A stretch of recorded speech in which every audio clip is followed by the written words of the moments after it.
மயிலாடுதுறை மாவட்டம் சீர்காழி அருகே தனியார் சுற்றுலா பேருந்தை ஸ்கூட்டியில் முந்திச் சென்றபோது நேர்ந்த விபத்தில் பேருந்தின் சக்கரத்தில் சிக்கி தாயின் கண்முன்னே மகன் உயிரிழந்துள்ளார்.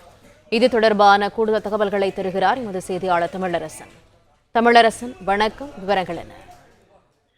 சீர்காழி அருகே இருசக்கர வாகனத்தில் விபத்து. சிறுவன் பேருந்தின் பின் சக்கரத்தில் சிக்கி உயிரிழப்பு. தாய் மருத்துவமனையில் அனுமதி. சம்பவம் குறித்து சீர்காழி போலீசார் தற்போது விசாரணை மேற்கொண்டு வந்துட்டு இருக்காங்க.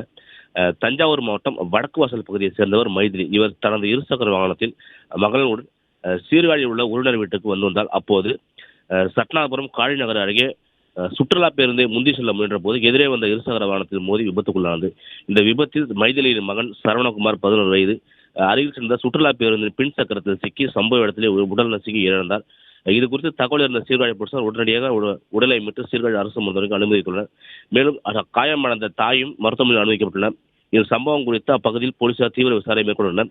தாயின் கண்முன்னே 11 வயது சிறு மகன் பேருந்தில் பெரும் சக்கரத்தில் சிக்கி உயிரிழந்த சம்பவம் அப்பகுதியில் பெரும் சோகத்தை ஏற்படுத்தியுள்ளது. பிளே ஸ்டோர் மற்றும் ஆப் ஸ்டோரில் இருந்து பாலிமர் செயலியை QR கோடு மூலம் பதிவிறக்கம் செய்யுங்கள். செய்திகளை உடனுக்குடன் பெறுங்கள்.